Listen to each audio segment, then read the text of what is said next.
देशाच्या नकाशावरती auto hub म्हणून ओळख असलेल्या चाकण औद्योगिक वसाहतीमध्ये सध्या रस्त्यांवरती खड्ड्यांचं साम्राज्य पाहायला मिळतं आणि याच खड्ड्यांमुळे या ठिकाणी मोठ्या प्रमाणामध्ये वाहतूक कोंडी होते आणि या वाहतूक कोंडीचा त्रास या ठिकाणी असलेले नागरिक असेल त्यासोबत कंपनीमध्ये येणारे कामगार यांना होताना पाहायला मिळतं. कारण की या परिसरामध्ये असलेल्या ज्या 20 कंपन्या आहेत त्या 20 कंपन्या स्थलांतरित होण्याची घोषणा केल्यानंतर प्रशासनाला जाग आली. या ठिकाणी उद्योगमंत्र्यांनी दौरा केला.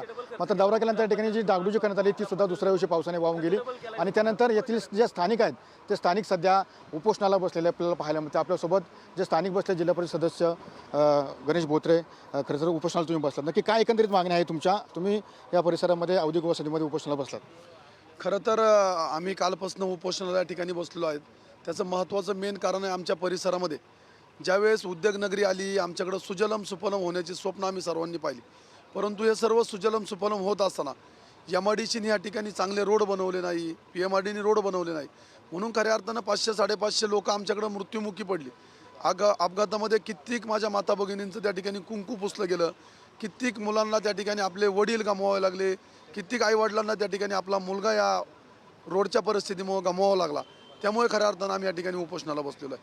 आणि त्याचबरोबर खरं तर 2 दिवसापासून ज्या विषयावरती चर्चा होती खरं तर उद्योगमंत्री या ठिकाणी येऊन गेले. मला एक PMRDचा छोटासा भोंगा कारभार तुमच्या समोर आणायचा आहे. 1-1 किलोमीटरच्या रोडला 12-12 महिन्याची डेडलाईन दिली. इथं तर एक निगुजा आणि मधला MIDCतला एक रोड आत्ता PMRD करते. 1.25 किलोमीटरचा रोड आहे, त्याला 12 महिन्याची डेडलाईन. म्हणजे 12 महिने लोकांनी त्यांच्या त्या ठिकाणचा इन्फ्रास्ट्रक्चर उभं करत असताना त्या ठिकाणी गाड्या येणार, त्या ठिकाणी ते काम चालणार, एकदम संत गतीने चालणारं काम 12 महिने तिथल्या लोकांनी त्या ट्रॅफिकच्या समस्येला त्या ठिकाणी फेस करायचे. एकदम छोटे छोटे रोड आहेत की ज्याला खरं तर पाऊण किलोमीटरचा रोड आहे त्याला 12 महिन्याची डेडलाईन दिली. तुम्ही जर कॉन्ट्रॅक्टरला पैसे देता, कॉन्ट्रॅक्टरला त्या ठिकाणी काम करण्याची वर्क ऑर्डर देता, मग तुम्ही 12-12 महिन्याचा वेळ का त्या कॉन्ट्रॅक्टरला देता? ह्या कॉन्ट्रॅक्टरांच्या मागं कोण आहे? खरं तर मला तुम्हाला अजून एक प्रश्न तुमच्या माध्यमातून विचारायचा आहे.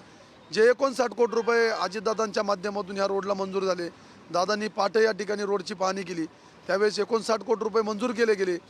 त्या 59 कोटीच्या कॉन्ट्रॅक्टरला आत्तापर्यंत काम करायला का नाही लावलं आणि त्याच्यामागं कोणते राज्य करतात हे खरं तर तपासण्याची या ठिकाणी वेळ आलेली.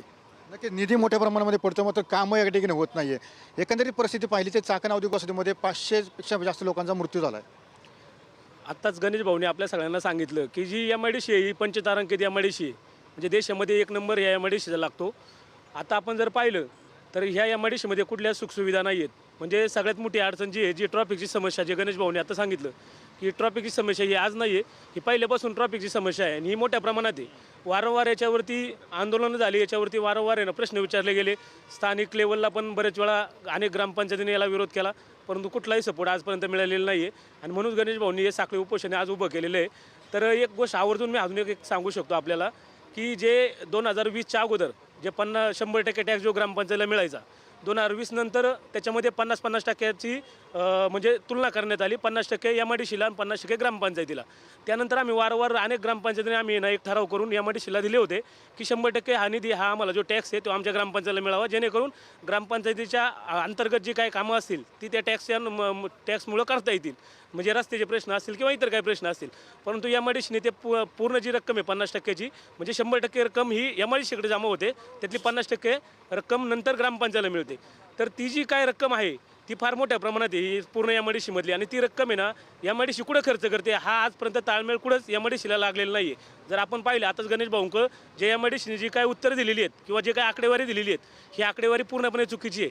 आज जर समजा 4 वर्षामध्ये जर MIDCला 116 कोटी रुपये टॅक्स जर समजा ग्रामपंचायतीच्या माध्यमातून जर मिळत असेल कंपन्यांचा, तर तो जेव्हा 58 कोटी रुपये त्यांनी ग्रामपंचायतीला रिटर्न केले आणि उर्वरित जी काही रक्कम आहे ती त्यांनी रस्त्यावरती खर्च केली असं दाखवलं.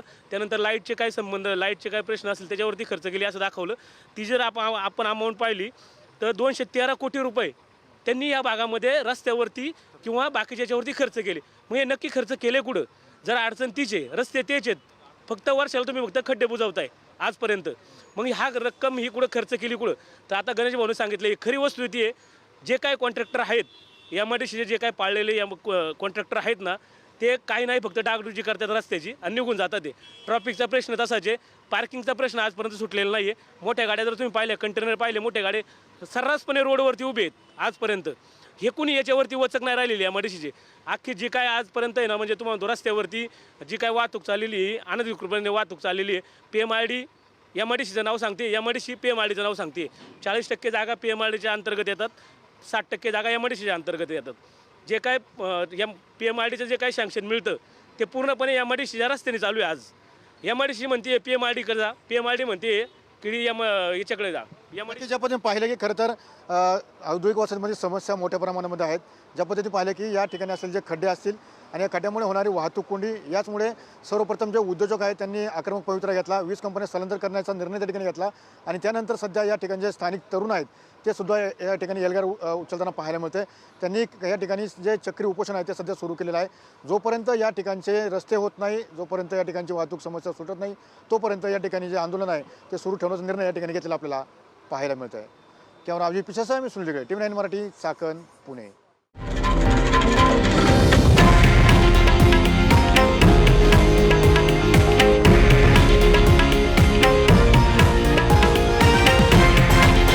हे आहे देशातील नंबर 1 न्यूज नेटवर्क आणि आपण पाहत आहात TV9 मराठी, एकमेव.